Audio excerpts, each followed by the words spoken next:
Mesdames, Messieurs, bonsoir. On va commencer la conférence. Je suis Philomène, la présidente de Dauphine Stratégie Défense. Je suis très heureuse de vous voir avec nous ce soir au lieu de voir un match de foot. On apprécie l'engagement.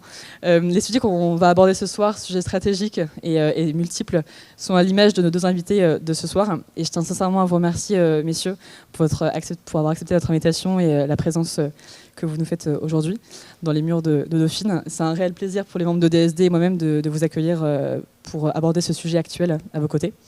Et avant de rapidement vous présenter chacun, l'exercice m'impose d'énoncer quelques mots sur notre association Dauphine Stratégie Défense. Créée il y a un peu plus de 5 ans, DSD a très rapidement trouvé sa place au sein du paysage associatif dauphinois.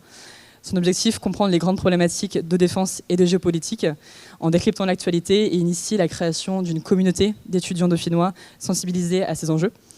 Donc les sujets qu'on traite lors de nos différents événements, conférences, de podcasts, sur nos articles, sur notre site internet sont pluriels. Relations internationales, intelligence économique, renseignement, cybersécurité et défense en serait une première énumération. Et l'intervention d'experts et d'acteurs de terrain, comme il est question ce soir, nous permettent d'introduire au sein de l'université des échanges qui sont parfois peu traités. Et je suis convaincue que la conférence de ce soir en sera la parfaite illustration. Les deux invités qui nous font l'honneur de leur présence ont eu une vie riche et inédite. Monsieur Gadot, vous avez commencé votre carrière de journaliste dans la presse économique avant de devenir journaliste indépendant depuis 2005. Au sein des initiés, votre nom est souvent associé à des enquêtes sur de grandes entreprises françaises, comme sur le groupe Lagardère, Airbus, EDF, France Télécom ou encore sur Areva, pour laquelle vous vous associez à Marc Échinger pour dénoncer cette affaire d'État. Votre dernier ouvrage, Guadeloupe, l'île sans eau, enquête sur un effondrement, dénonce le scandale de cette ressource naturelle dans cette belle île. Par ailleurs, vos interventions régulières sur le Média Blast par vos enquêtes sur la corruption au Qatar illustrent vos récentes contributions, qui, j'en suis sûre, nous seront précieuses ce soir. Monsieur Malbruno, vous êtes aussi un journaliste français, spécialiste du Moyen-Orient et du conflit israélo-palestinien. Vous vous installez au Proche-Orient et sillonnez la région pendant plus de 20 ans en tant que correspondant pour plusieurs journaux français. Grand reporter de guerre, doté d'une connaissance du terrain indéniable, lors d'une de vos expériences de terrain en Irak, en l'occurrence, vous êtes enlevé avec l'un de vos confrères, Christian Chesneau. Libéré 4 mois plus tard, cette expérience marquera votre carrière. Vous êtes à l'origine également de nombreux ouvrages, dont l'Irak de Saddam Hussein en 2003, Mémoire d'otages en 2005 et plus récemment 2 ouvrages sur le sujet qui nous occupe ce soir, Qatar Papers, comment l'Émirat finance l'islam de France et d'Europe, et Qatar, les secrets du coffre-fort. Vos enquêtes seront sans aucun doute utiles également pour le sujet qui nous réunit ce soir. Les sujets sur lesquels nous souhaitons échanger sont vastes et passionnants.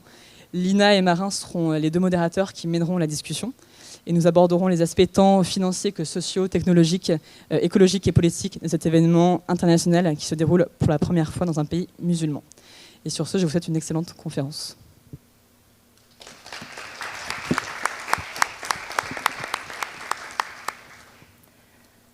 Merci beaucoup Philomène pour cette présentation. Donc pour commencer cette conférence, on voulait vous demander, au regard de vos enquêtes respectives, il semble qu'une diplomatie parallèle menée par l'Émirat du Qatar se serait instaurée auprès des dirigeants occidentaux, donc notamment français et auprès des instances dirigeantes du football, comme on parle de la Coupe du Monde aujourd'hui. Au regard de ce système de corruption que vos enquêtes ont révélé, comment expliquez-vous le besoin du Qatar en tant que micro-État d'exister sur la scène internationale ?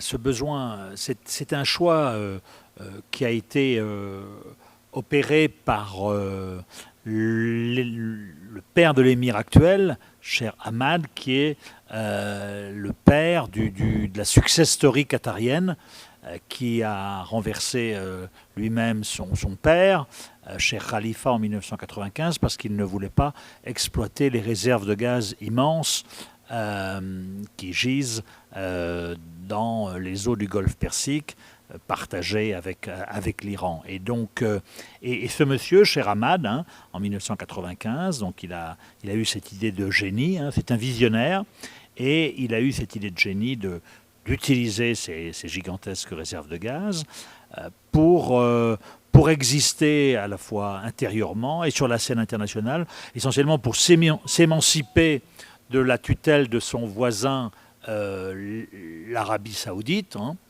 et il y a réussi, et aussi pour exister et avoir une diplomatie propre. et une diplomatie qui se caractérise en 2 mots, parce que je ne vais pas m'étendre trop longtemps, on y reviendra, par une capacité d'apparaître comme un médiateur dans les crises.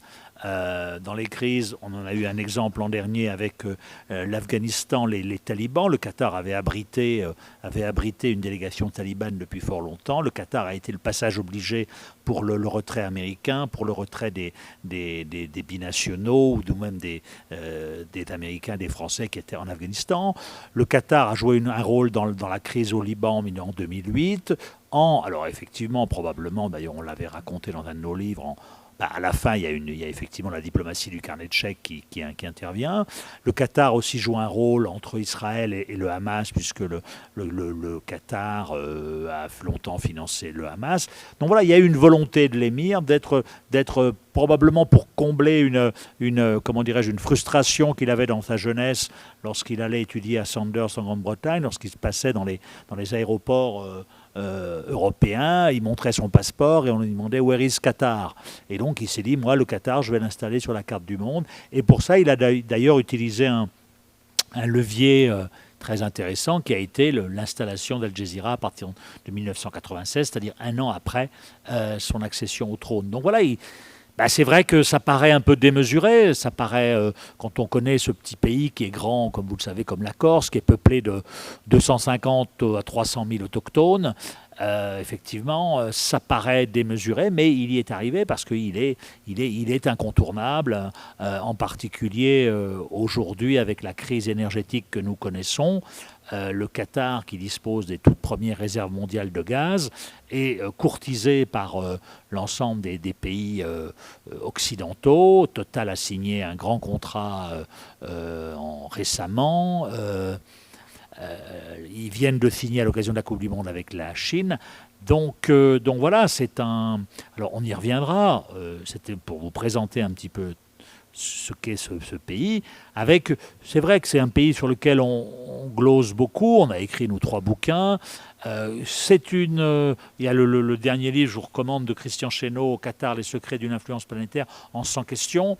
Et sur ces 100 questions, il y en a 80 qui présentent le Qatar et cette success story, qui est indéniable. Et puis il y a 20% de zones grises, qui sont ses liens avec l'islamisme, son financement de l'islamisme, sa capacité effectivement à acheter de l'influence. C'est un peu le débat qu'on a ce soir.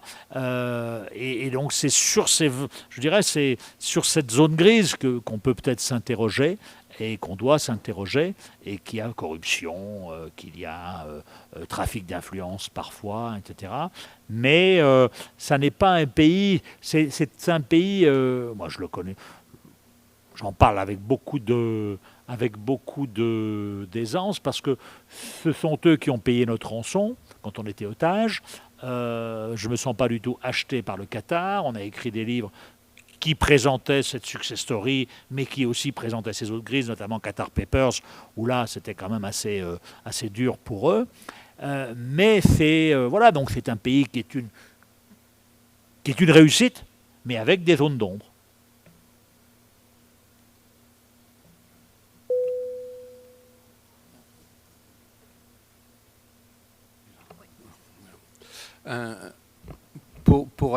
Je vais être un peu plus direct, un peu plus que Georges, évidemment, parce qu'on ne voit pas le problème du même point de vue. Mais le premier point, c'est que la corruption entre États, ce n'est pas le Qatar qui l'a inventé. De tout temps, ça existait. La France a toujours eu des relations très compliquées, très noires, très grises, avec un certain nombre de pays, qu'ils soient du Moyen-Orient ou d'Afrique. On peut faire le même constat pour la Grande-Bretagne et les États-Unis. Les relations entre, par exemple, la famille Bush et la famille royale saoudienne, elle aussi très complexe, et il y a une partie de corruption qui rentre dans ce jeu-là. Mais effectivement, le Qatar, sa spécificité, c'est qu'il a porté ce jeu diplomatique avec cette politique du carnet de chèques à une ampleur et un niveau jamais égalé, je pense. Et qu'il l'a fait pour s'assurer de son indépendance, effectivement, et parce qu'il y avait effectivement cette volonté de placer cette espèce de péninsule sur la carte du monde. On peut dire aujourd'hui qu'il a réussi, mais ça a coûté très cher, et ça a coûté très cher pas seulement en argent, mais aussi en vie humaine.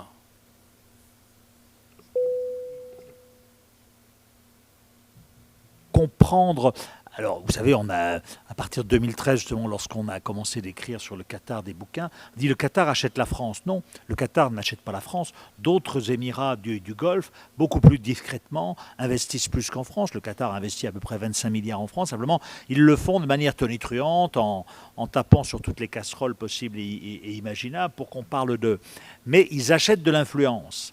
C'est ça leur objectif, l'achat d'influence par leurs investissements dans l'industrie, Total, Vinci, Veolia, achat de Lagardère historiquement, achat d'avions Rafale, dans les médias, dans l'audiovisuel Lagardère, dans le sport avec le Paris Saint-Germain évidemment. Et cet achat d'influence leur donne beaucoup de leviers. Dans le livre de Christian Chesneau, il raconte que un journaliste d'un grand hebdomadaire avait fait deux enquêtes sur le Qatar et le patron de cet hebdomadaire a appelé juste avant le bouclage, un lundi soir, pour lui dire il n'y aura pas d'enquête sur l'émir du Qatar, etc. Et ça n'est qu'un exemple. Et donc c'est là où comment dirais-je, donc cet achat d'influence peut se traduire par de la corruption, par du trafic d'influence. On l'avait raconté dans nos très chers émirs, où là on pointait nommément un certain nombre de responsables politiques français qui demandaient le rebol au Qatar, qui justement ne voulaient plus leur en donner. Parce que dans la corruption, il faut bien le savoir, il y a un corrupteur, mais il y a un corruptible. Hein. Lorsque Emmanuel Macron va au Qatar en décembre 2017 pour signer des contrats d'un montant important de plus de 7 milliards d'euros, il envoie un message à l'ambassade de France, qui elle-même avait reçu des cadeaux du Diwan, c'est-à-dire le bureau de l'émir. Le message de l'Élysée, c'était vous renvoyez les cadeaux. Voilà. Parce qu'effectivement, ce petit pays a comme tu l'as dit, a une capacité d'achat d'influence comment dirais-je, a une générosité en termes de cadeaux importante, à tel point, d'ailleurs, il le révèle aussi, Christian Chesneau, c'est qu'ils ont codifié ça sous forme de barème. Lorsque vous êtes un ministre, vous avez droit à une Patek Philippe d'environ 85 000 euros. Lorsque vous êtes un député, vous avez une Audemars Piguet à 60 000. Ensuite, vous avez une Rolex, etc. Et lorsque vous terminez, vous avez droit à un stylo Montblanc. Donc, Macron n'a pas voulu de ces cadeaux, il les a fait renvoyer. On cite d'autres exemples, un haut dignitaire de l'armée, un haut gradé français, de passage à Doha pour une visite tout à fait officielle avec ses homologues. Le dernier soir de son passage, toc toc, il y a un monsieur qui arrive et qui lui donne une Patek Philippe avec un bon d'achat, un coupon, un bon d'achat de tissu à Paris pour se faire tailler un costume. Donc il l'a pris parce que c'est vrai que la démarche d'Emmanuel Macron est un peu rude, parce que ça fait partie aussi du protocole, on reçoit, etc. Ce qu'a fait ce haut gradé, ce qu'avait fait avant lui Bruno Le Maire, etc., ils ont pris le cadeau et ils l'ont remis au mobilier national. Mais il faut bien savoir que, comme nous l'avait dit d'ailleurs l'ambassadeur du Qatar, qui avait largement arrosé le personnel politique et autres, nous savons qui aime le Qatar et nous savons qui aime l'argent du Qatar. Donc les fiches du Qatar sont bien au point. Ils savent quel est l'homme politique français qui est sensible au cadeau, celui qui l'est moins, etc. Ils le font aussi. Ils le font aussi dans les think tanks. Ils le font auprès des journalistes aussi. Donc voilà, ils usent de leur influence, parce qu'ils ont acquis justement une capacité de. Ils ont un levier.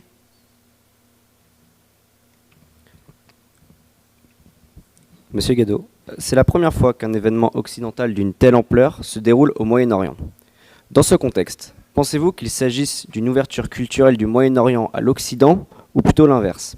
Autrement dit, est-ce un signe d'ouverture culturelle du Qatar ou plutôt une volonté d'intégration de la part de l'Occident? Désolé, ni l'un ni l'autre. En rien, c'est une volonté d'ouverture et d'évolution du Qatar. En rien, c'est une volonté des pays occidentaux, à supposer que la FIFA soit gouvernée par les pays occidentaux, de faciliter l'intégration dans le monde du Qatar. Cette organisation, enfin l'obtention de la Coupe du Monde par le Qatar n'a qu'un but, c'est un but diplomatique, c'est d'afficher sa supériorité par rapport à ses voisins qui ont été incapables d'obtenir l'organisation d'une grande compétition internationale depuis 40 ans. Le Qatar, pays minuscule, qui a été mis au banc en plus des pays du Golfe de 2016 jusqu'à 2020-2021, lui réussit à rassembler la planète sur cette poussière de désert. Et c'était uniquement dans ce but-là, mais ça ne changera en rien le régime intérieur du Qatar et ça ne changera en rien ses relations diplomatiques avec les grands pays occidentaux. Enfin, c'est mon point de vue. Oui, c'est vrai. Alors simplement, alors, on y reviendra peut-être, les conditions d'obtention de cette Coupe du Monde, bon, sont sujettes à caution. Il y a probablement, on l'avait écrit d'ailleurs, on l'a pas là, il n'y a pas le smoking gun, mais voilà, on sait très bien que Nicolas Sarkozy a usé de son influence pour que les pays africains votent en faveur du Qatar, pour qu'il ait la Coupe du Monde, et en contrepartie, une des contreparties, c'était que le Qatar effectivement rachète le PSG, ce qui a été fait 6 mois après. Donc moi je trouve que c'est pas, alors ouverture culturelle non, d'ailleurs l'émir l'a bien dit, on ne va pas changer notre mode de vie pour accueillir des étrangers. Et d'ailleurs, pourquoi le ferait-il? Je veux dire, c'est aussi à nous de nous adapter, c'est à eux de s'ouvrir sur un certain nombre de dossiers. L'alcool, on en a parlé un peu, enfin l'alcool, les LGBT, etc. Ils l'ont fait, ils le font avec beaucoup de difficultés parce qu'encore une fois, on l'a vu samedi dernier, lorsqu'ils sont revenus sur leur engagement de vendre de l'alcool autour des stades.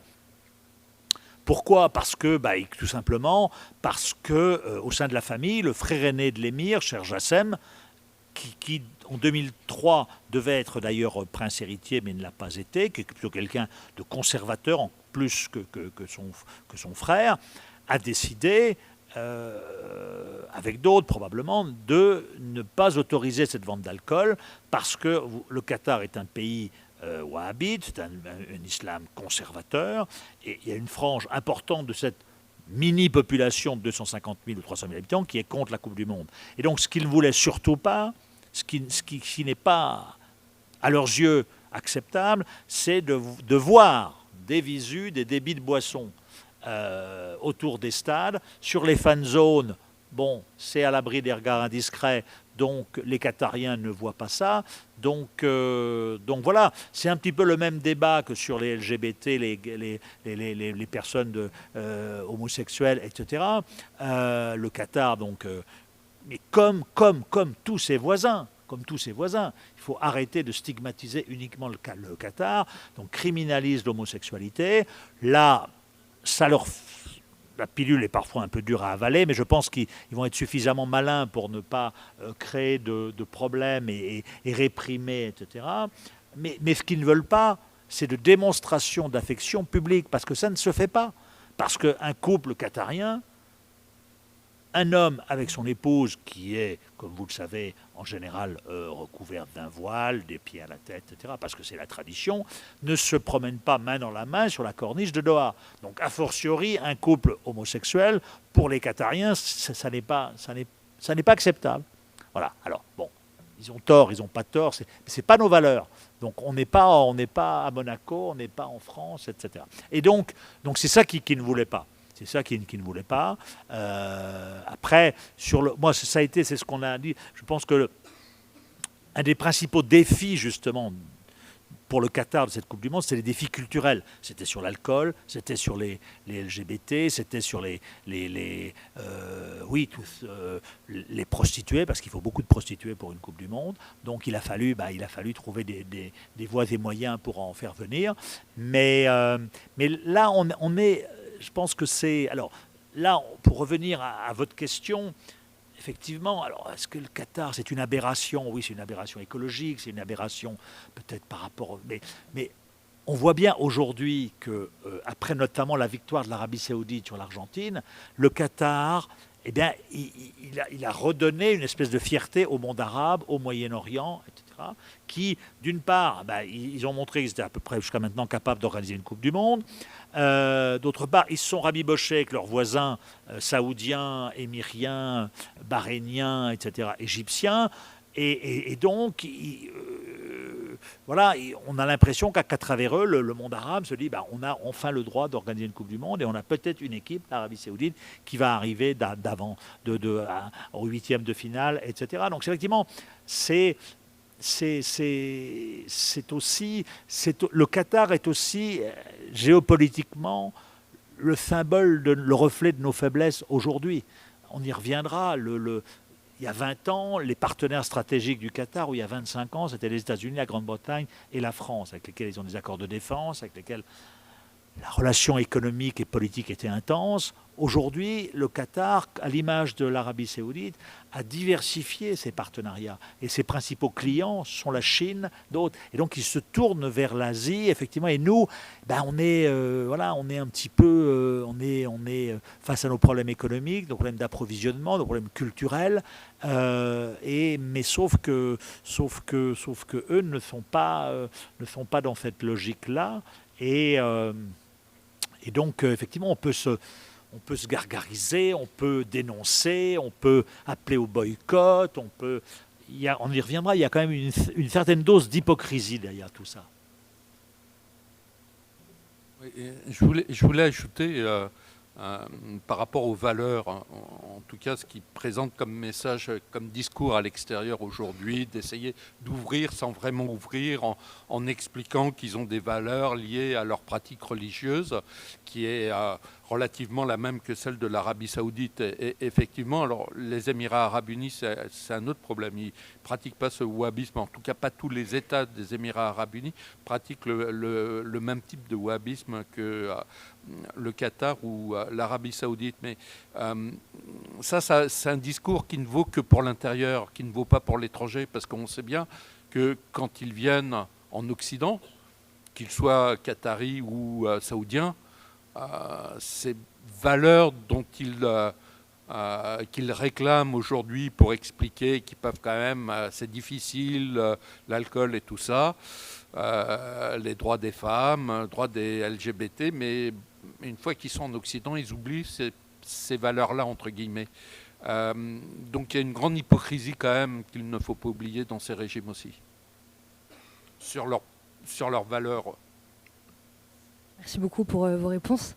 Vous avez parlé tous les deux tout à l'heure de diplomatie du carnet de chèques et M. Malbruno d'acheter concrètement de l'influence.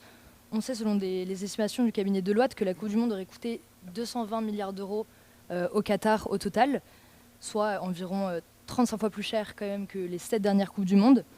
Donc on se demandait, la médiation de cet événement et le soft power dont vous avez aussi parlé, réalisé envers l'Occident par le Qatar, permettront-ils de compenser ces coûts conséquents, selon vous?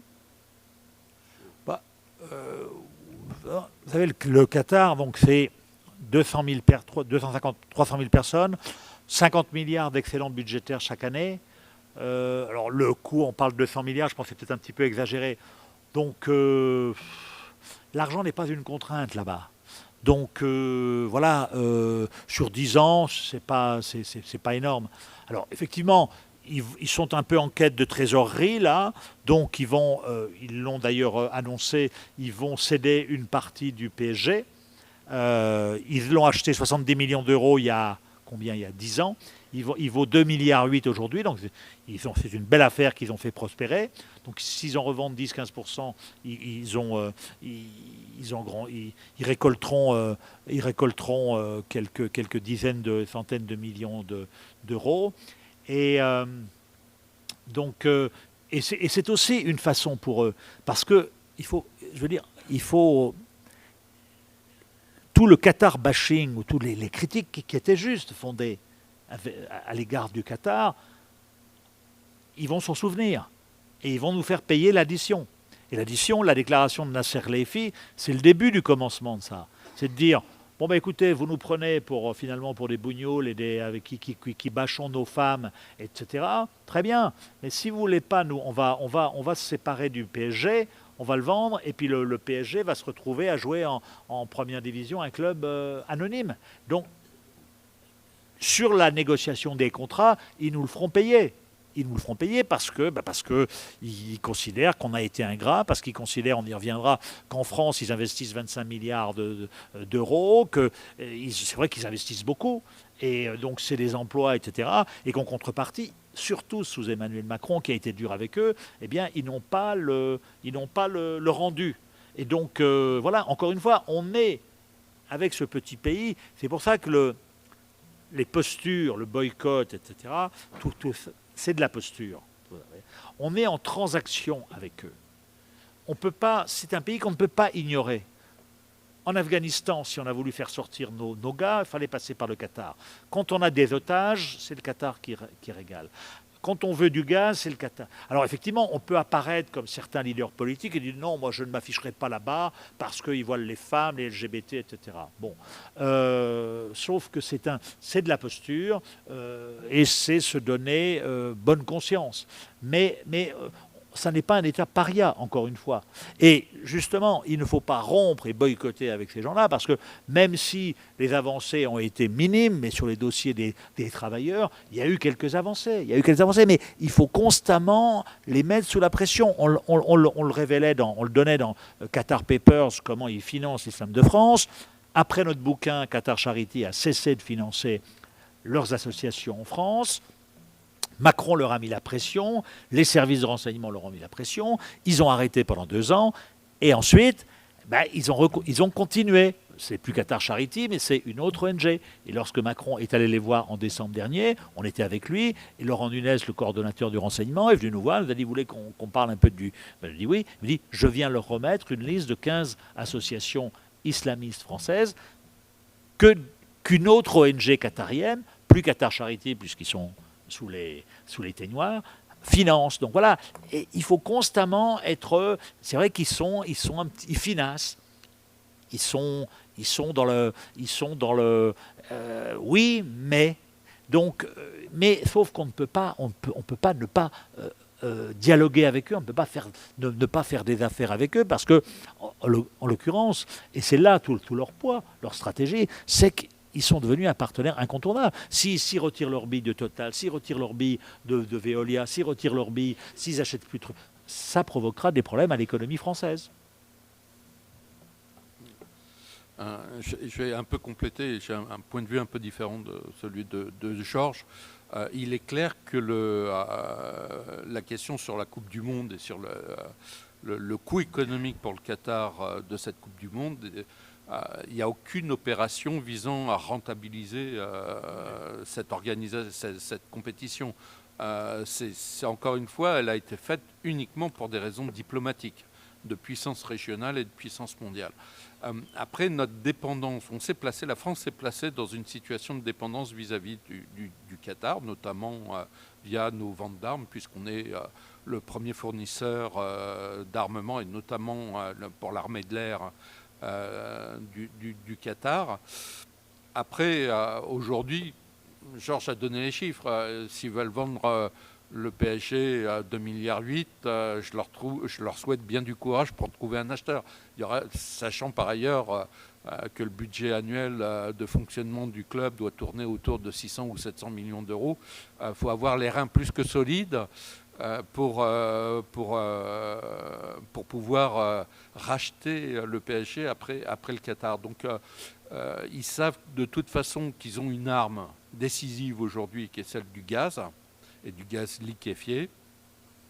S'ils ont des petits problèmes, ils peuvent toujours augmenter la production, et d'ailleurs c'est ce qu'ils sont en train de préparer à faire. Donc voilà, nous c'est simplement les relations avec la France est complexe pour le Qatar parce que effectivement elle a investi sur beaucoup d'hommes politiques en France. Ou de femmes. Ou de femmes, oui. Elle a investi sur beaucoup de membres du personnel politique français. En contrepartie, ils ont bien voulu nous acheter, notamment quand chez Dassault ça allait mal, des avions. Voilà, mais ça reste, leur principale arme reste le gaz. Et c'est sur cette question-là, de toute façon, qu'on ne pourra plus jamais se fâcher avec le Qatar. Merci encore une fois. Vous avez parlé tout à l'heure d'entreprises étrangères et de leurs liens avec le Qatar. Il y a deux éléments dans l'actualité récente qui nous ont interpellés.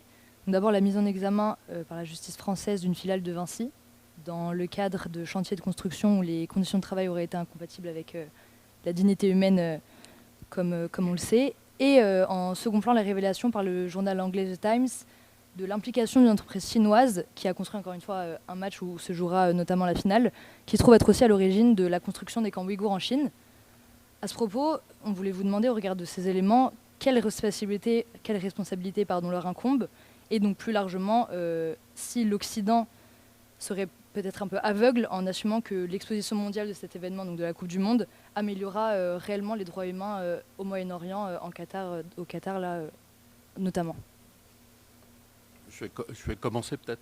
Alors, pour ce qui concerne les entreprises françaises et Vinci, mais il y en a d'autres, elles ont bénéficié. Alors évidemment, ce marché, puisqu'on chiffre les coûts de construction de l'ensemble des infrastructures du mondial autour de 190 milliards, ça fait des contrats énormes pour toutes les entreprises de BTP dans le monde, et notamment les françaises, qui étaient assez bien placées compte tenu des relations que nous avons avec cet émirat. C'est le premier point. Donc les entreprises françaises ont participé activement à la construction des chantiers, que ce soit les stades ou les autres infrastructures, les hôtels, les routes, le métro, etc. Tout en bénéficiant à l'époque où ces contrats ont été passés d'un système d'exploitation de la main-d'œuvre étrangère, principalement d'Asie, mais aussi africaine. C'est un système qui s'appelait la kafala, qui a été officiellement abandonné par le Qatar entre 2018 et 2020, c'est-à-dire plutôt vers la fin des chantiers de construction. Donc ça a mis 5 ans à aboutir après de longues négociations avec l'Organisation internationale du travail. Et il y a des doutes sur la réalité de l'abandon, parce qu'aujourd'hui, on a vu récemment des expulsions de travailleurs émigrés qui réclamaient leurs droits. Les salaires ne sont pas toujours payés en temps et en heure. Ils vivent effectivement dans des conditions misérables, y compris ceux qui travaillent pour des grandes entreprises occidentales. Donc ces entreprises-là ont bien compris qu'elles pouvaient abuser d'un système qui préexistait avant leur arrivée, que l'accord conclu de façon frauduleuse entre le Qatar et l'Organisation internationale du travail ne remettait nullement en cause les conditions de travail sur place. Oui, il y avait un salaire minimum qui était indiqué, mais tellement faible que c'était de l'ordre de la poignée de cacahuètes. Et donc, non, en aucun cas, ce mondial ne pourra changer les conditions de vie des travailleurs émigrés sur place. Les entreprises occidentales ou autres, chinoises ou autres, qui ont participé, se sont fait complices de ce système, se sont fait complices des milliers de morts que les chantiers de construction ont occasionné. Et c'est bien que la justice française ait décidé de lancer une procédure et d'inculper une filiale d'un grand groupe français. Ça adresse quand même un signal. Oui, surtout que le Qatar ne va pas s'arrêter à la Coupe du Monde, puisque l'an prochain ou dans 2 ans, ils veulent organiser d'autres événements sportifs. Qu'en 2036, ils seront candidats pour les JO. Donc, il faut profiter de ces événements à venir pour renforcer encore la pression. Encore une fois, je vous dis, c'est transaction, pression, etc. parce que c'est comme ça. On est dans le monde du commerce. Mais le Qatar n'est pas une exception. Le Qatar, l'Arabie Saoudite, les Émirats Arabes Unis, dans tout le Golfe, c'est la même chose. Et les travailleurs étrangers qui ont construit les bâtiments de l'exposition universelle de Dubaï, je ne suis pas sûr qu'ils aient été mieux traités que ceux du Qatar. Et donc, il faut profiter de ces événements à venir pour renforcer encore la pression. Simplement, il faut qu'effectivement, il y ait comme tu l'as dit, qu'il y ait des procédures judiciaires qui soient ouvertes, que la FIFA soit un peu plus, il aurait fallu qu'elle soit un peu plus, comment dirais-je, sévère. Mais là encore, le patron de la FIFA, Gianni Infantino, achat d'influence, vous savez où il habite? Il habite à Doha. Donc, on peut penser que, voilà, il est bien traité, quoi. Donc voilà, mais c'est pas les Qatariens qui sont venus lui mettre un fusil, un pistolet sur la tempe, dire tu vas venir habiter ici. Donc voilà, il faut continuer de les amener vers plus de effectivement un meilleur traitement de leurs travailleurs étrangers. Voilà, mais ils sont pas les seuls. Hein. Il faut arrêter de. Alors évidemment, on focalise sur le Qatar. Le chiffre qui a été cité de 6500, il regroupe tous les travailleurs qui sont morts, etc. Donc, bon, on s'est focalisé, il y en a eu beaucoup trop, etc. Je suis d'accord. Mais ça a été une espèce comme ça, il est devenu iconique, mais personne n'est capable de dire combien sont morts sur les chantiers, etc. C'est sûr qu'ils sont maltraités, voilà. Donc, il faut renforcer la pression. Même Amnesty, par rapport au boycott, ne souhaitait pas justement un boycott, parce que le boycott, c'est la fausse bonne idée par excellence. Le boycott, après, donc tout le monde arabe allait dire, non, regardez, vous ne nous donnez pas la Coupe du Monde parce qu'on n'a pas les mêmes valeurs que nous. Et puis alors, vous pensez bien que ça n'aurait en rien amélioré la situation, le sort des travailleurs étrangers. Alors que là, voilà, on est dans un processus de dialogue avec eux. Mais ce n'est pas des gens qui sont comme nous. C'est pas des gens qui sont comme nous, c'est des gens qui sont richissimes, c'est des gens qui ont d'autres valeurs. L'inconvénient, c'est que, pour nous surtout, c'est ils nous connaissent beaucoup mieux que nous ne les connaissons. Ils connaissent notre cupidité, et celle de nos hommes et femmes politiques. Hein, on revient, etc. Et puis, on est différents sur un certain nombre de points, notamment en matière religieuse. Ils ont du mal à comprendre notre laïcité, pour le moins. Voilà, et donc mais ils savent aussi qu'ils ne sont pas les seuls à ne pas la comprendre. Donc ça leur donne un levier. Et là, encore une fois, effectivement, ce petit pays que je connais bien, etc., ils sont prodigieusement malins, intelligents et agiles, parce que en 2017, effectivement, leurs voisins saoudiens, leurs grands voisins saoudiens, hein, leurs cousins, habitent tous les deux, les Émiriens, qui sont leurs grands ennemis, hein, avec lesquels ils ne se sont pas vraiment rabibochés, là, justement, plus l'Égypte, plus d'autres pays, ont failli les envahir. Parce que justement, il fallait remettre ce vilain Qatar à sa place. Effectivement, l'émir a eu très peur, les Iraniens l'ont aidé, les Turcs l'ont aidé, etc. Mais il a eu peur d'une invasion terrestre. Et qu'est-ce qui s'est passé? C'est que 3 ans après, 2017, 2020, 2021, il est sorti vainqueur de cet embargo, quoi.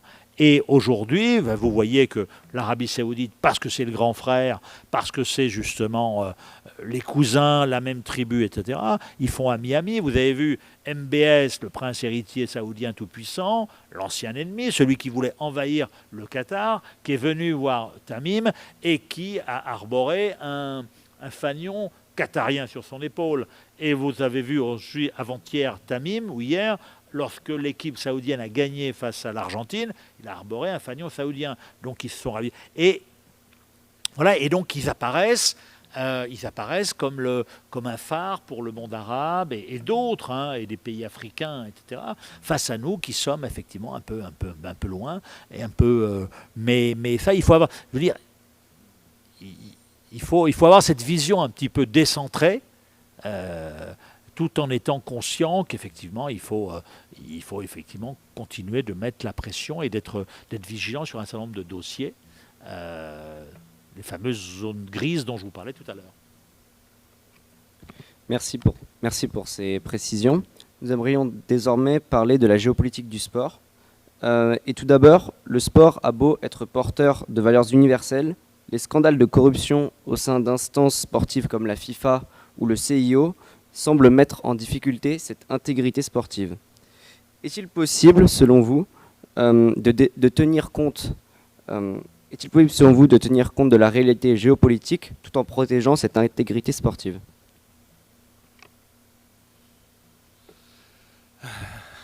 À l'ère du professionnalisme poussé à l'extrême, des sommes délirantes données à des jeunes comme vous, ils ont à peu près le même âge que vous, parce qu'ils savent bien taper dans un ballon de foot ou piloter une Formule 1 ou jouer au basket. Ils sont un peu grands, ils font plus de 2 mètres. Je ne vois pas où il y a d'intégrité dans le sport et quelles sont les valeurs du sport aujourd'hui.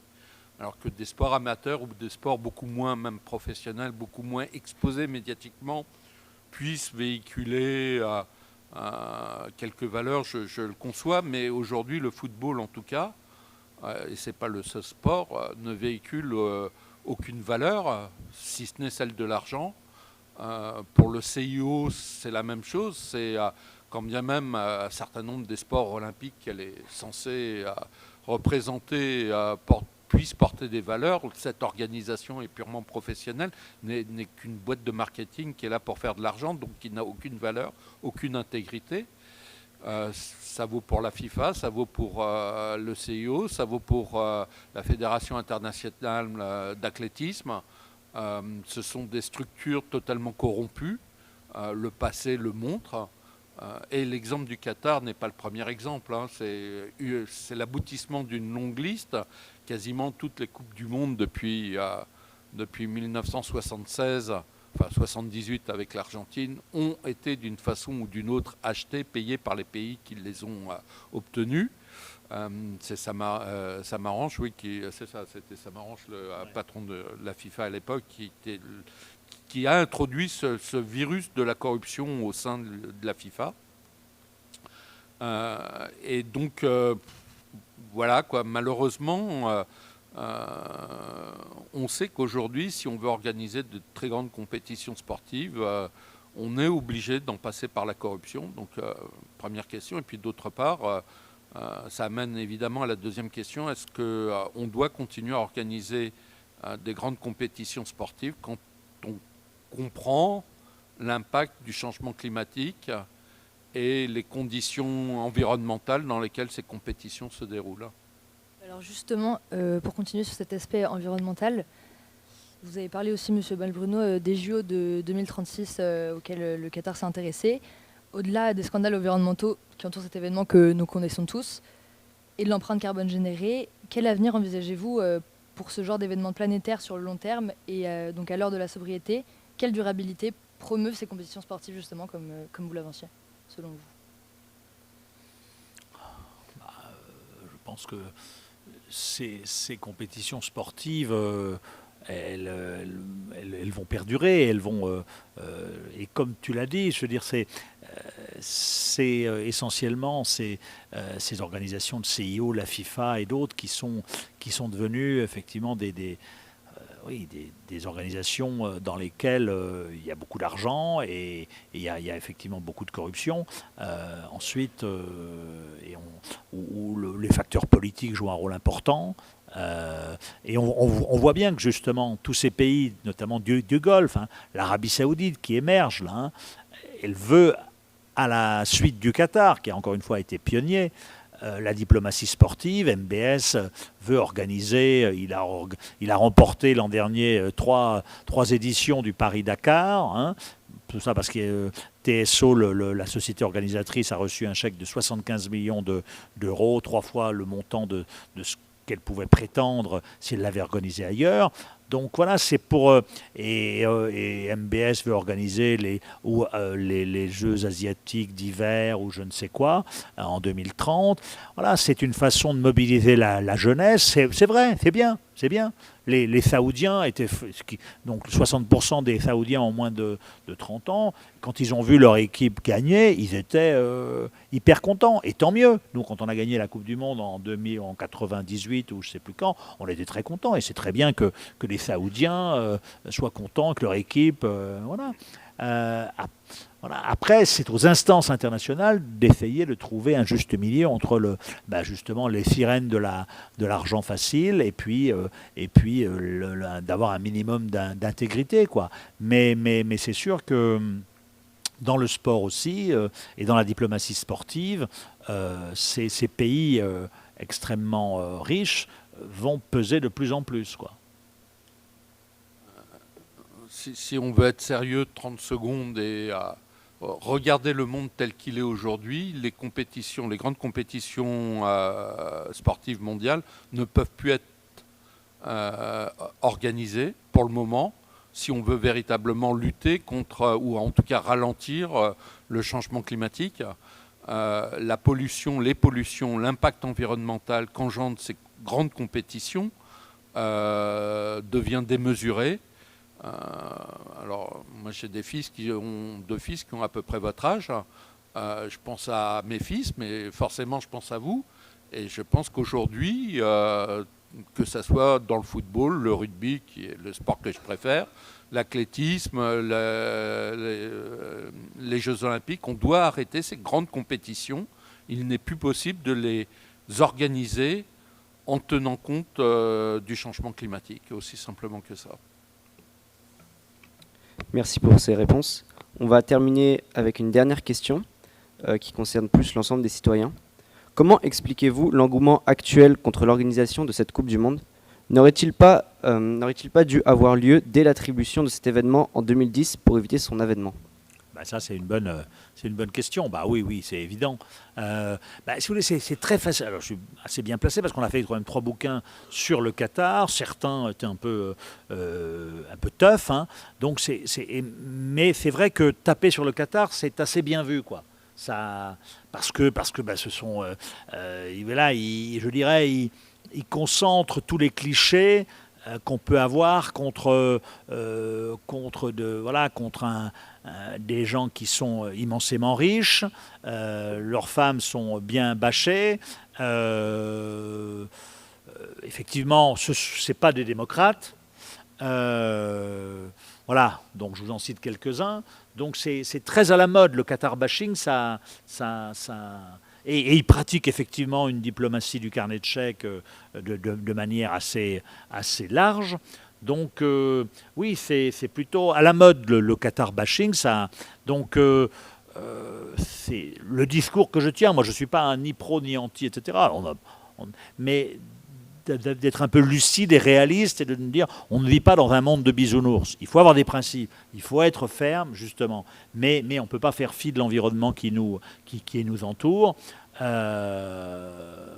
Et donc sur tous ces appels au boycott, il fallait effectivement y penser beaucoup plus tôt. Et il fallait que la FIFA, surtout, alerte beaucoup plus rapidement sur les problèmes écologiques que ça allait poser, par rapport aux travailleurs étrangers, etc. Là, c'est une instrumentalisation qui a été faite par des maires, par des acteurs, des comédiens, voilà. Mais encore une fois, c'est une fausse bonne idée, pour toutes les raisons que j'ai évoquées tout à l'heure.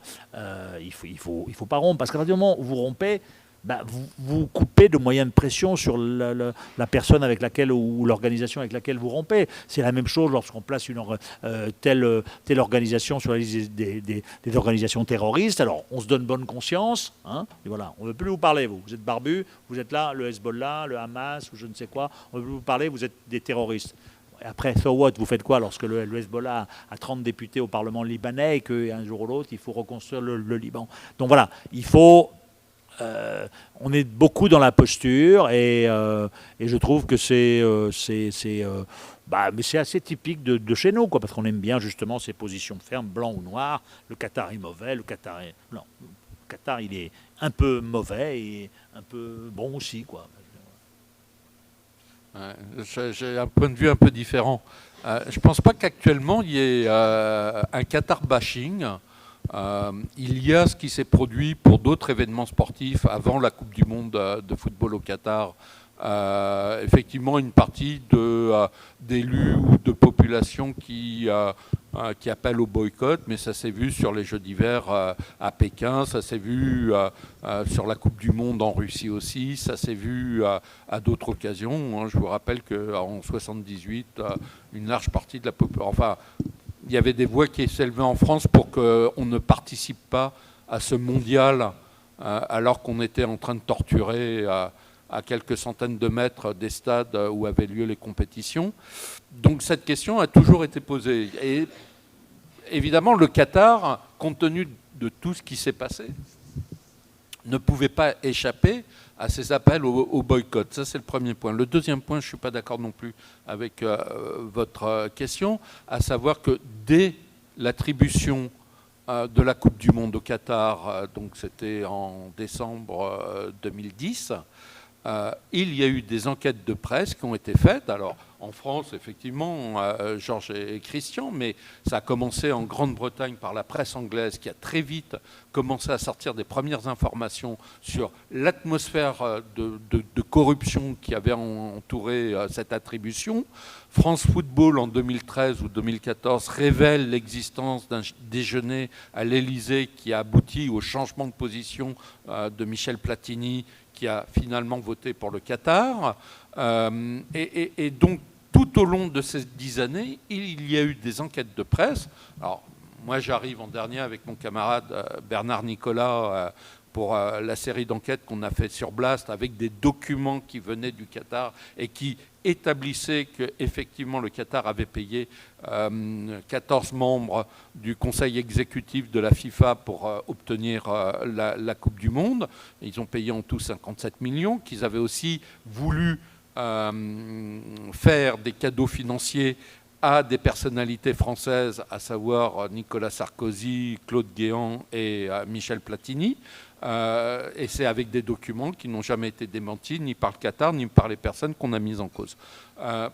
Donc voilà, mais parfois aussi la presse a besoin de temps.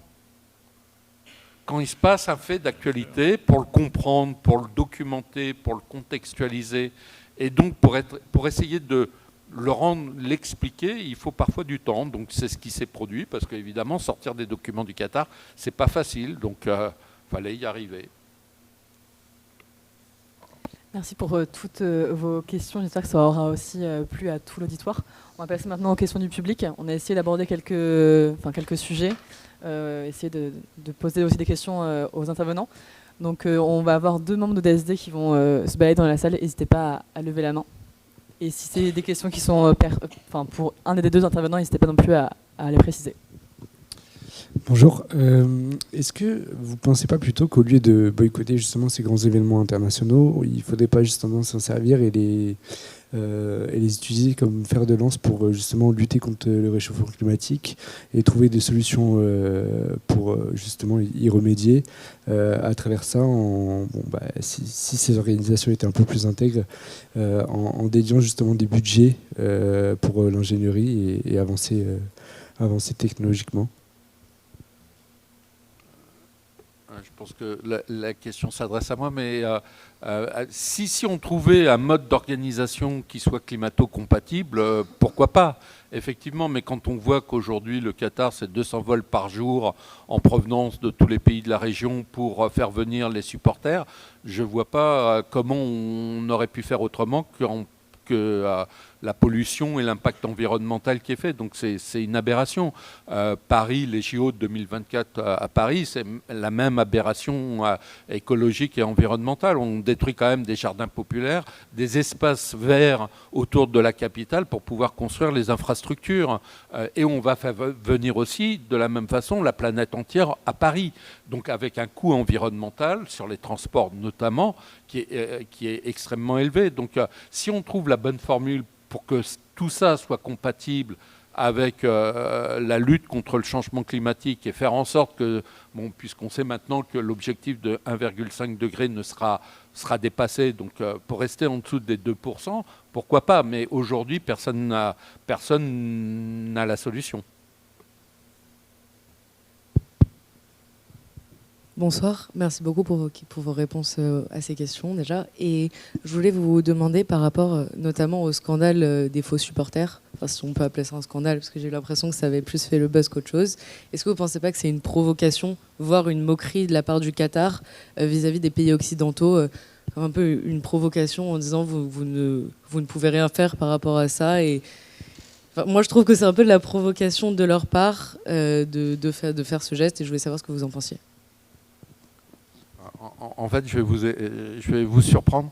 Je me souviens, il y a quelques années, c'est des hommes politiques qui payaient des comédiens pour constituer des auditoires. Donc, c'est une pratique courante, voilà. Donc, c'est pas grave. Moi, je trouve, là, pour le coup, c'est un peu anecdotique pour moi. Oui, c'est possible. De toute façon, ils ont toujours fait ça. Dans c'était, je ne sais plus quelle compétition d'athlétisme, il y a 1 an ou 2, ils payent des travailleurs népalais, etc., pour aller taper dans les mains, etc. Voilà, donc, ils sont, oui, c'était, oui, je pense que, oui, c'est... Mais ils sont agacés, quoi. C'est pour ça, donc je pense que vous avez raison, parce qu'ils se disent, on nous a prédit d'ailleurs qu'on serait... C'est vrai qu'ils sont quand même très, très vigilants et très inquiets sur le déroulement, surtout la gestion de la foule, parce qu'ils ne savent pas faire, ce qui est normal. Hein. Ils sont, je veux dire, 1 million de visiteurs pour un pays qui, justement, fait en tout, avec les expatriés, 3 millions, sur un petit pays où tout est concentré sur les 2 stades les plus éloignés, le sont de 75 km. Donc c'est vrai que c'est un défi pour eux.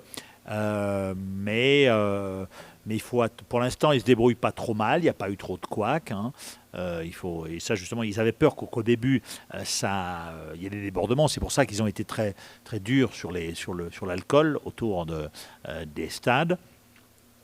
Voilà. Mais ce qui est sûr, c'est que entre guillemets, ils se vengeront après. Eux et leurs voisins et voilà, ce qui sera assez sympathique. Moi, je suis un petit peu provocateur quand même, mais je trouve que l'Arabie Saoudite, par exemple, accède à, je sais pas, au 8e ou quart de finale, et là, ce serait, je veux dire, je pense que là, on assisterait à du spectacle un petit peu, quoi. Bonsoir.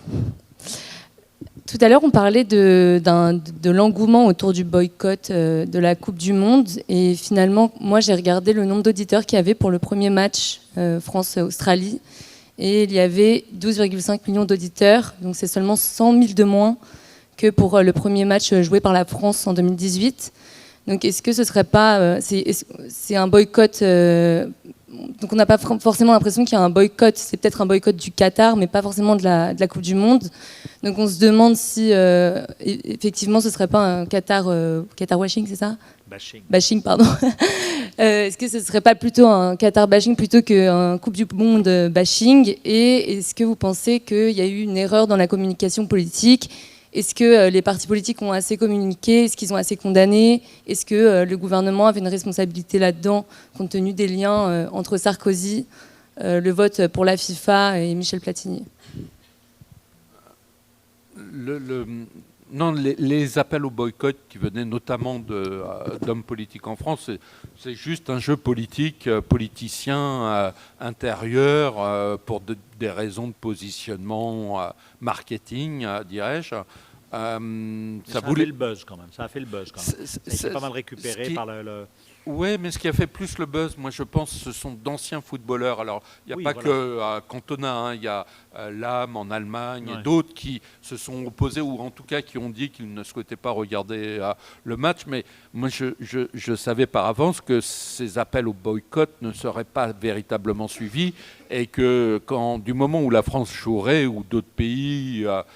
comme on a une population très mélangée, que ça allait générer des audiences assez fortes, voire même aussi fortes qu'en 2018 en Russie. Donc, moi, je ne suis pas étonné par le fait que les téléspectateurs français regardent les matchs. Après, c'est à chacun de faire son choix si on veut regarder ou pas.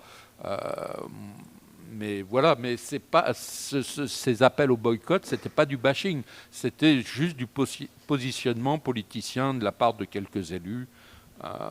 Pour les ex-footballeurs ou comédiens qui ont positionné, ça c'est plus des positions personnelles qu'ils ont exprimées. On sait bien que leur parole, de toute façon, n'est pas très audible. Donc voilà. Alors, ce qui est plus surprenant, moi, ce matin ou hier matin, on avait au Figaro, j'avais l'un des deux journalistes sportifs qui couvre. Ce qui est surprenant, c'est qu'on voit que aux 2/3 d'un match, beaucoup de supporters s'en vont, quoi, parce que je pense qu'ils sont, vous savez, c'est pas des, en tout cas les Qatariens et d'autres, c'est pas des grands sportifs, pour le moins, c'est pas non plus, bon, ils se lassent facilement, quoi. Donc, mais ça c'est assez surprenant parce que en général, pour la Coupe du Monde, vous voyez pas les stades qui se vident à la 60e minute, quoi. Il faut voir si ça se prolonge ou si c'était juste un phénomène temporaire. Bonsoir messieurs, alors j'ai une question. Tout à l'heure vous parliez des achats d'influence du Qatar en France, notamment avec les investissements chez Lagardère, Veolia ou encore le PSG. Donc je voulais savoir dans quelle mesure nous Français on accepte de laisser cette influence et comment on se protège actuellement contre ça. Ce ne sont pas des investissements illégaux, je veux dire, ce sont des financiers. Voilà, là où on doit être vigilant, ça a été sur l'islam, justement. Et là, Macron l'a été beaucoup plus que ses prédécesseurs. Hein, c'est ce qu'on révélait dans Qatar Papers. Et puis sur les investissements stratégiques, dans les années 2008-2009, au début de la lune de miel entre Sarko et le Qatar a voulu par exemple investir chez Areva dans le nucléaire, etc. Et là, il y avait eu un frein qui avait été mis. Donc voilà, que le Qatar investisse 4% dans Total, c'est très bien. Je veux dire, faut pas, voilà, ou chez Vinci, ou etc. Faut pas, je veux dire, il faut pas voir derrière ça c'est pas un État parial le Qatar. Donc, et l'argent du Qatar n'est pas sale, mais parfois l'utilisation qui peut être faite requiert une vigilance sur l'islam ou sur d'autres domaines, etc. Oui, je peux préciser que la relation diplomatique entre la France et le Qatar est aussi ancienne que l'indépendance de ce pays. Depuis toujours, c'est un excellent client des industries d'armement français. C'est pour ça d'ailleurs que c'est un partenaire historique du groupe Lagardère. Ça a été un soutien de Jean-Luc Lagardère, ça a été un soutien de son fils Arnaud Lagardère. Et pour Total a été un soutien de l'émir, enfin du père de l'émir actuel, Ahmad. C'est grâce à Total qu'Ahmad a pris le pouvoir, s'y est maintenu, enfin en tout cas s'y est maintenu et a pu développer l'extraction de gaz liquéfié. Donc ça n'a rien, en soi, ça n'a rien d'anormal. Et après, Georges a tout à fait raison. Après, c'est durant quelques années, les présidences Sarkozy et Hollande, c'est un peu, on leur aura ouvert toutes les portes sans faire vraiment très attention à ce qu'il pouvait y avoir derrière. Donc c'est surtout ce qui était derrière qui pouvait être inquiétant. Mais c'est vrai que peut-être, alors les Émirats arabes unis font beaucoup ça aux États-Unis aussi, beaucoup. Hein. L'Arabie l'a fait aussi, mais chez le Qatar, il y a peut-être par rapport à d'autres pays comme Oman, qui est un sultanat dont on n'entend jamais parler et qui a un vrai sens de la diplomatie. Hein. Et le ministre omanais des Affaires étrangères que je voyais en mai à Mascate me disait nous, on ne demande rien quand on fait une médiation, contrairement à d'autres, quoi. Mais c'est vrai que, et là, il le met dans son bouquin, Christian, avec le Qatar, il cite un ancien Premier ministre, Ahmad bin Jassem, qui était un cousin de l'émir père, qui a été avec l'émir un peu l'artisan de la réussite du Qatar, enfin en tout cas de l'envolée, et qui disait en 2001 à l'ambassadeur de France là-bas, « There's no free deal ». Voilà. Il n'y a pas de... Rien n'est gratuit. Il venait d'avoir un arbitrage favorable à la Cour internationale de justice sur la délimitation de leurs eaux territoriales avec le Bahreïn, à la surprise générale, grâce à une insistance de la France et de Jacques Chirac. Voilà. Un mois après, le Qatar achète des Airbus à la France, à Airbus, hein, c'était européenne. Et un mois après, Ahmad bin Jassem voit l'ambassadeur de France et lui dit « There's no free deal, qu'est-ce qu'on va avoir en contrepartie ?» Voilà. Et c'est de là qu'est née l'idée de la convention fiscale, qui a été signée ensuite par Nicolas Sarkozy en 2008, très avantageuse pour eux, mais en fait, l'initiateur, c'était plutôt du temps de Jacques Chirac, parce que justement, on est dans le cadre, tu m'as ça, je t'ai ça. Tu m'as la Coupe du Monde, je t'achète le PSG. Transaction. Je dis, mais bon, c'est pas. Encore une fois, certains sont en finance, etc. On n'est pas dans un monde de bisounours. On n'est pas en Union soviétique. On n'est pas. Le commerce et la politique, la diplomatie, c'est aussi ça. La diplomatie économique compte. Donc c'est bien que le Qatar investisse, achète, investisse, etc. Après, il faut être vigilant sur un certain nombre de choses et le faire en sorte que ces contreparties, justement, elles se limitent justement à certaines choses, quoi. Sous Nicolas Sarkozy, il y avait les services de renseignement territoriaux français, l'ancêtre de DRG ou la DGSI, connaissaient un certain nombre d'investissements soi-disant privés qatariens en faveur de certaines mosquées proches des frères musulmans, mais il n'y avait pas de volonté politique d'y mettre un terme. Ensuite, sous Emmanuel Macron, il y a eu une volonté politique parce qu'il y avait un choix politique qui était fait, il y a eu la situation politique interne française, sécuritaire, etc. Macron a dit à l'émir, je ne veux plus d'argent du Qatar pour financer l'islam de France. Voilà. Et donc, il y a eu un durcissement de cette politique-là. Et là, c'était... Voilà. Donc, voilà, je pense qu'il faut être à la fois lucide sur ce que sont nos partenariats avec ces pays-là. C'est-à-dire, on a besoin de ces pays-là. C'est-à-dire, vous allez être sur le marché de l'emploi, vous allez peut-être aller travailler dans ces pays-là. Ce sont les pays qui sont dynamiques économiquement, Dubaï et d'autres, ou ailleurs, où la concurrence est féroce. Mais il ne faut pas vendre son âme, quoi.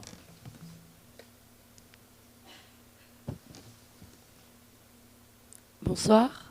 Oula, c'est fort. Ok. Bonsoir, messieurs. Moi, j'aurais deux petites questions, mais rapides. La première étant...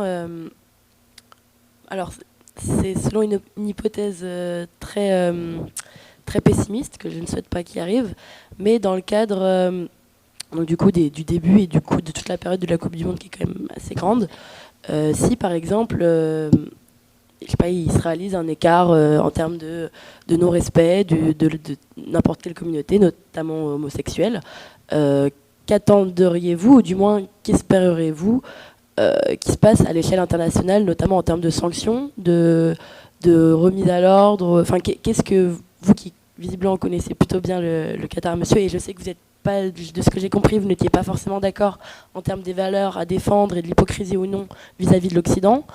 Qu'est-ce que vous attendriez à l'échelle internationale en termes de sanctions et notamment d'évolution pour tout ce qui pourrait être, comment dire, le don de responsabilité au Qatar pour tout autre événement? Non, mais d'abord, moi, je ne peux pas vous répondre à partir d'une hypothèse, si vous voulez.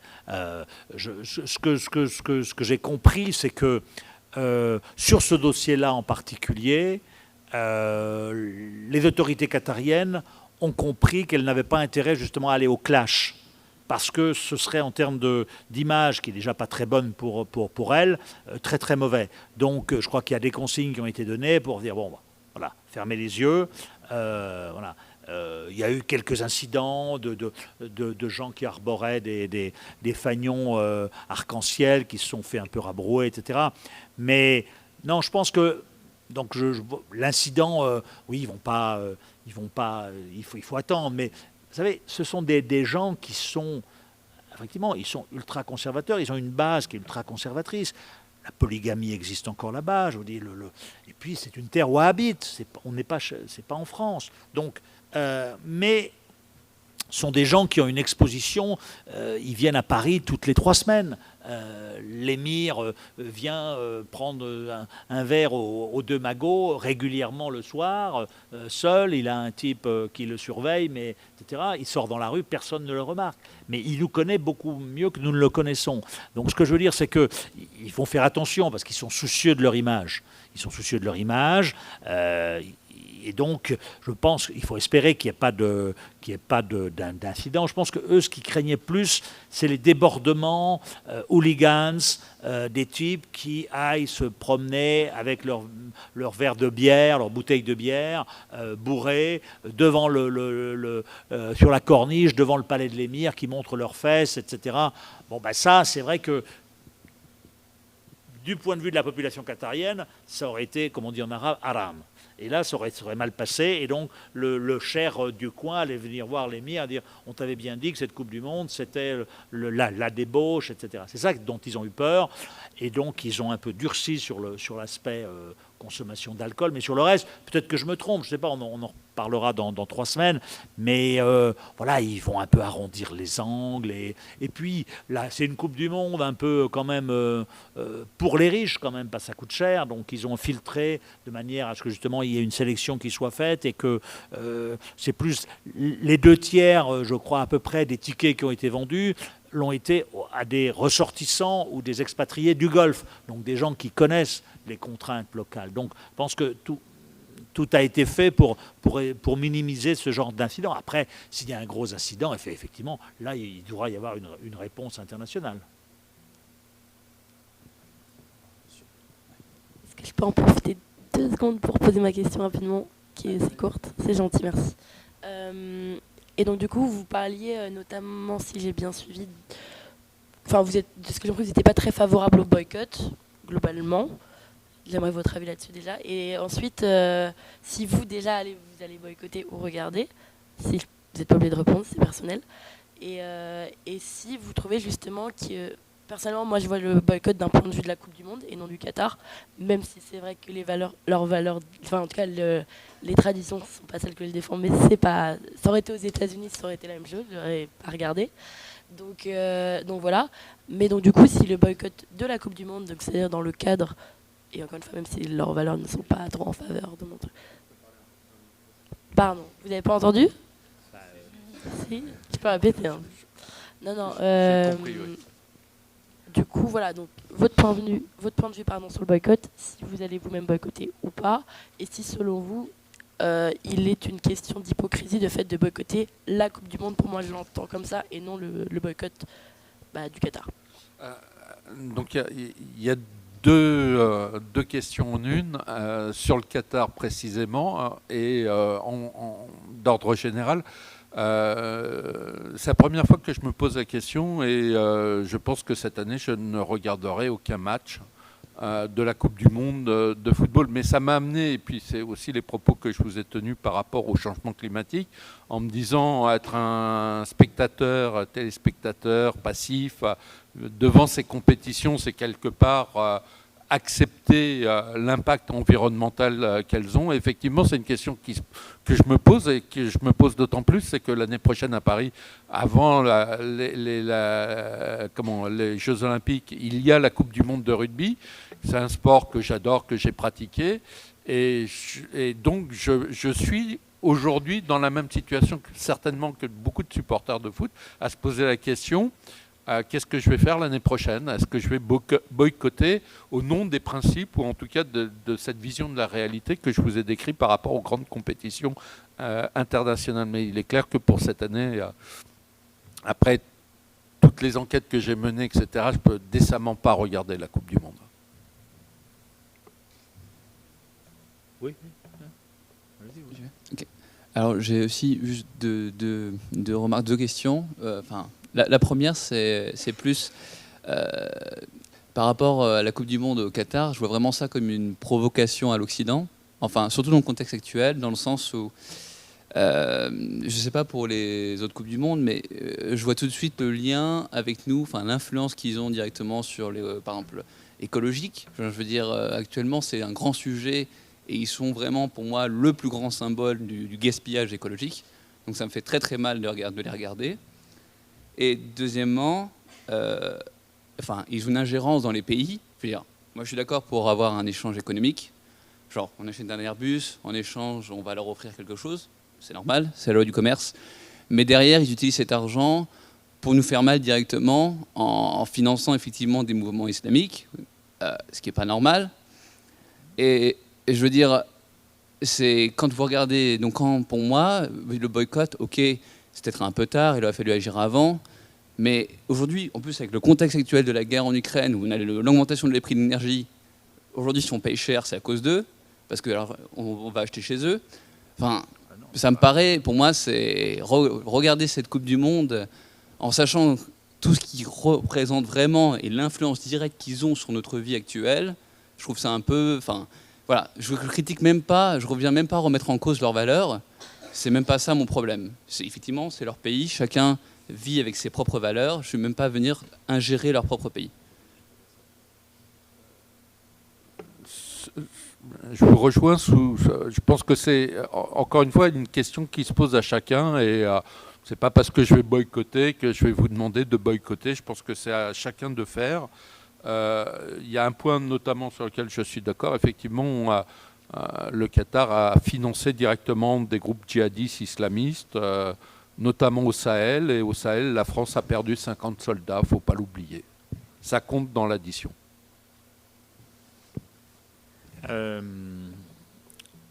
Qu'est-ce que c'est Oui, non, mais je pense que non, votre position se respecte et voilà, surtout sur l'aspect écologique. Là, vous avez raison, etc. Ensuite, le financement, oui, le financement, non, c'est sûr, on l'a expliqué, on l'a écrit dans des livres. Mais ils vous diront, c'est pas le Qatar, c'est des individus privés au Qatar. On l'a dit à l'émir, nous, quand Macron y est allé en 2017, mon collègue Chesneau a posé la question. Sur la liste du département d'État américain, chaque année, sur la liste, du département d'État américain, figurent 7 individus qatariens qui financent, etc. Donc c'est avéré, quoi. Mais ce sont des individus privés. C'est pas moi, c'est... alors, il avait les moyens de, etc. Mais encore une fois, justement, c'était pas bien du tout. Mais c'est pas en rompant qu'on va les amener à moins financer. C'est justement dire, ben, on t'a repéré. Et d'ailleurs, c'est ce qu'ils disent. Quand Macron lui a dit, je veux plus d'argent à Anne-Nour, à Mulhouse, etc., etc. L'émir lui a dit, mais aidez-nous, parce que nous, on ne sait pas ça. Ah, vraiment, c'est un peu faux cul, je suis d'accord avec vous. On ne sait pas, donnez-nous des listes. Et donc, effectivement, les Français sont revenus, je dis, Nunes est revenu avec une liste, etc. Mais le boycott, ça n'est pas la solution. Parce que c'est pas eux qui sont à l'origine de la hausse des coûts de l'énergie, c'est la guerre en Ukraine, etc. Donc, et ils sont incontournables.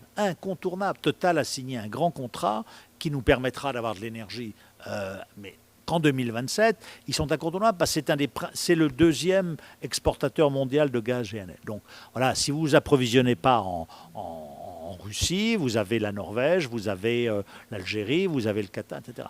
Donc voilà, il faut être conscient de tout ça. Et donc, alors, il ne faut pas les voir, les dirigeants qatariens, ce sont effectivement, il y a une ADN islamiste un peu derrière, frères musulmans, mais c'est surtout de l'opportunisme.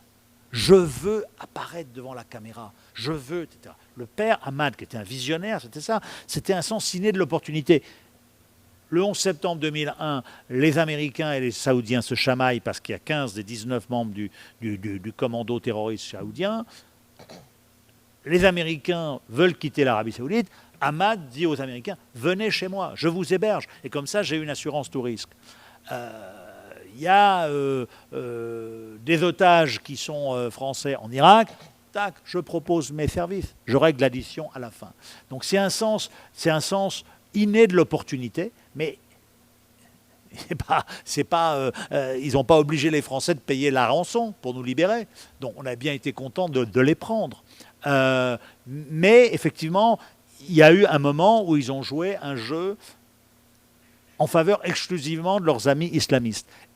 Et même leur copain Sarko qui leur a dit « vous allez trop loin ». Parce qu'il y a eu le Mali, parce qu'effectivement, les armes qu'on distribuait aux rebelles libyens, avant, donc en Libye, eh bien, au sol, les forces spéciales françaises les récupéraient avec nos alliés qatariens, et ces armes allaient essentiellement, celles qui étaient entre les mains des qatariens, allaient exclusivement aux rebelles islamistes très bon teint, quoi, hein, djihadistes, etc. Donc ça a été le début du désamour.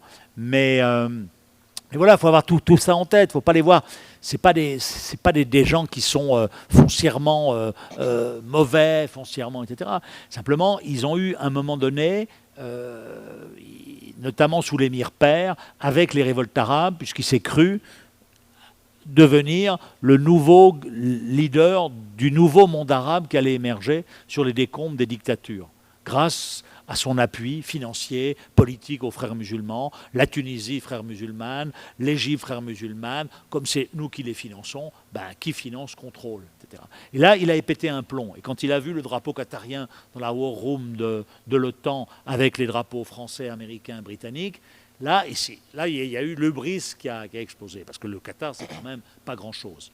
Mais, et ensuite, il est revenu les pieds sur terre, je pense, sous la pression américaine, mais il a eu l'intelligence, ce qui est rare quand même, de céder la place à son fils en 2013, Tamim, et ça a été très intelligent, parce que le jeune Tamim était plutôt falot et pas très...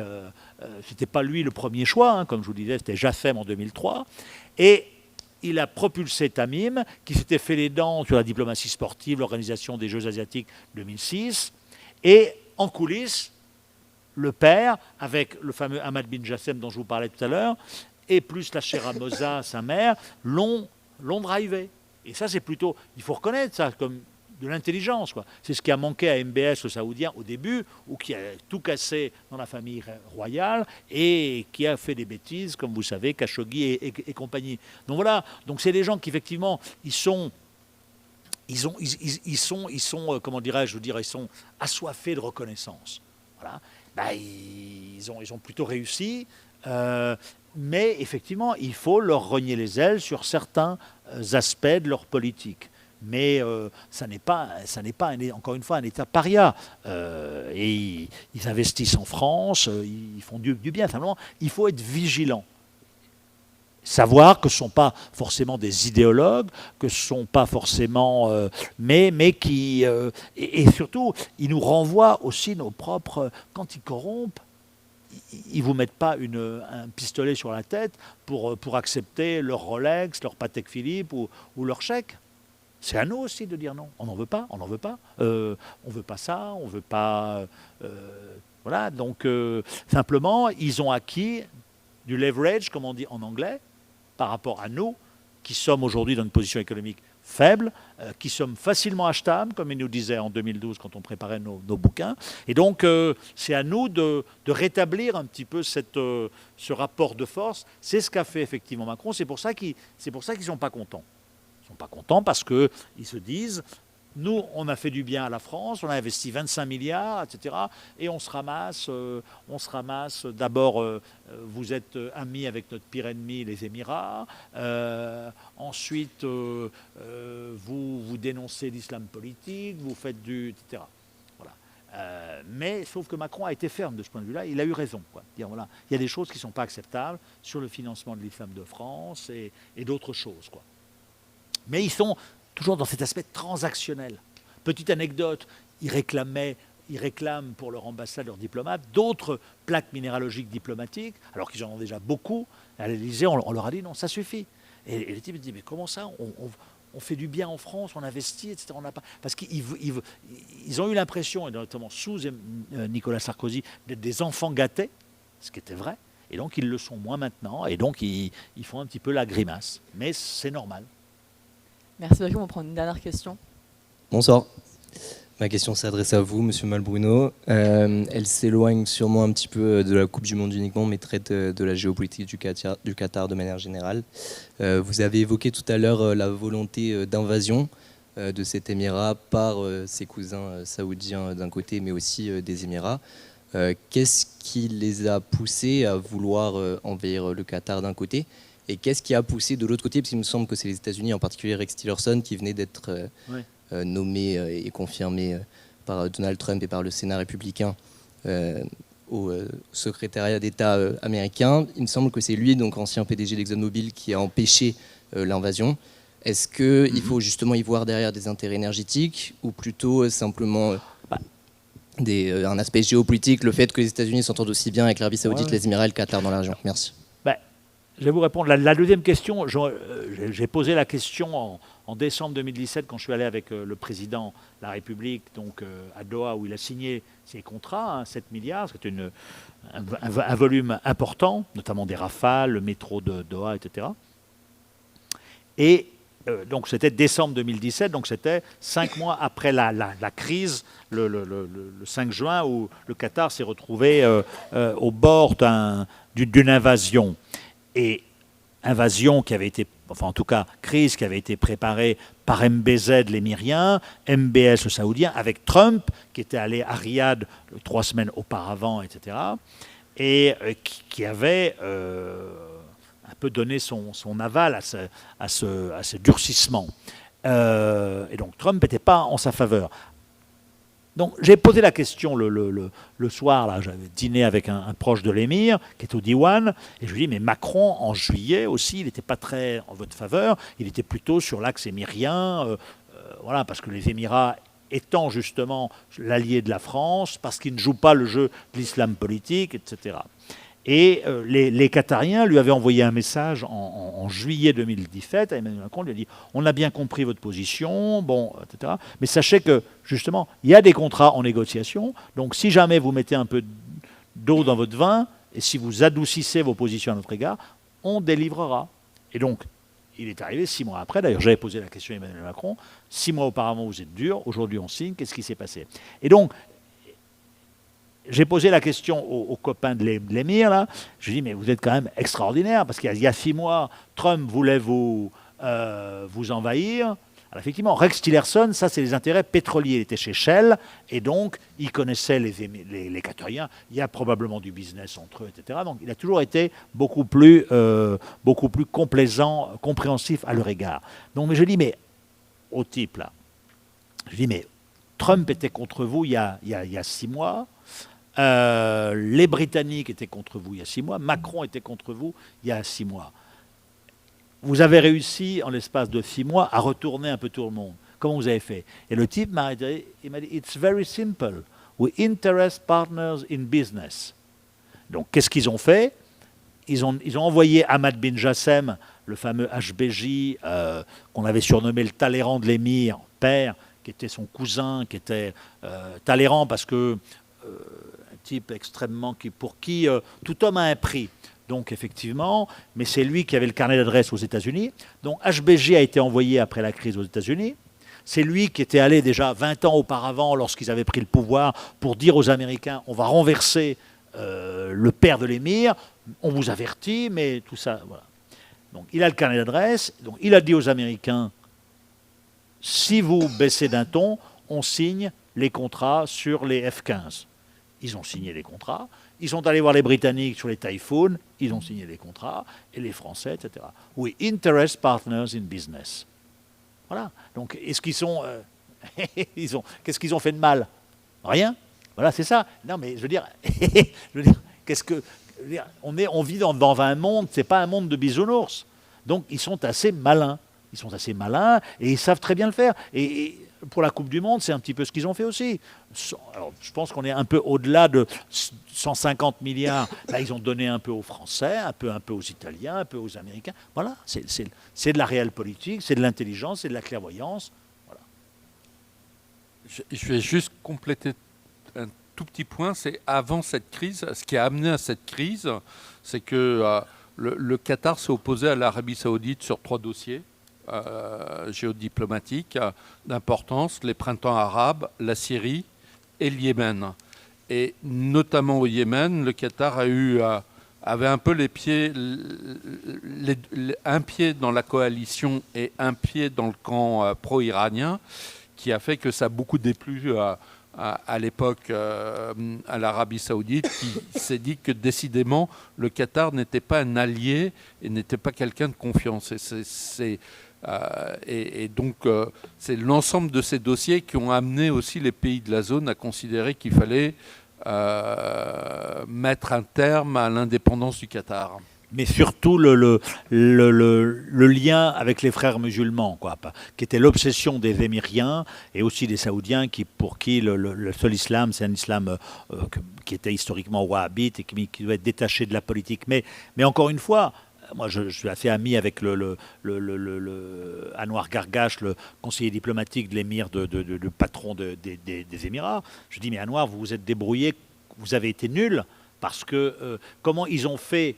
Ils ont hacké, ils ont invoqué un faux discours de l'émir pour dire l'émir a prononcé un discours devant je ne sais plus quelle institution en disant le Qatar soutient l'Iran, le Qatar paye le Hamas, etc. Ce discours n'a jamais existé. Et donc il y avait un péché originel, et c'est là, et le Qatar est très malin. Ils ont fait venir des gens du FBI, ils ont fait venir des Français, dire voilà, il n'y a pas eu de discours qui était. Donc la crise était très très mal partie. En plus, ils leur ont dit voilà, ils ont exigé, il y avait 13 requêtes. Il faut en finir avec Al Jazeera, parce qu'évidemment, ils donnaient des leçons à tout le monde. Il faut rompre avec l'Iran. Enfin, en gros, il fallait se mettre nu. Et donc, c'est ce que je disais à Gargash des Émirats. Je dis, ou vous faites la guerre, vous leur mettez une raclée et ils sont nus, mais sinon, si vous faites pas la guerre et en plus si vous invoquez une raison, un casus belli qui n'existe pas, ça va pas marcher. Et donc, effectivement, et le Qatar a été très très malin, grâce à l'Iran, grâce à la Turquie, et surtout, ça a permis à Tamim, qui était, dont je dis 2017, c'était 4 ans après son accession. Bon, il avait encore papa derrière, un petit peu, mais c'était pas... Et là, il s'est forgé une stature d'homme d'État, comme il disait en arabe, majd, avec de la dignité, d'un type qui a du répondant. Et donc, effectivement, ils ont eu tout faux, leurs voisins. Et le Qatar, comme c'est un tout petit pays wahhabite, moi, il me disait, on se réconciliera avec l'Arabie parce que c'est le grand pays, c'est notre grand frère, on est wahhabites tous les deux, etc. On vient de là-bas, mais en revanche, on ne se réconciliera pas avec les Émirats qui sont notre ennemi héréditaire. Et voilà. Et on a bien vu l'image de MBS avec son drapeau qatarien. C'est la réconciliation. Donc il faut avoir ça en tête, effectivement, que ce ne sont pas des idéologues, hein, pour répondre à votre question. Nous, on aime bien, c'est vrai que on est jeunes, on aime bien le blanc, le noir, les trucs. Il y a les bons, les méchants. Eux, non, c'est pas. We interest partners in business. Voilà. On préfère plutôt, les Saoudiens préfèrent les républicains aux démocrates, les Qatariens les démocrates aux républicains. En France, la gauche, la droite, c'est pas grave.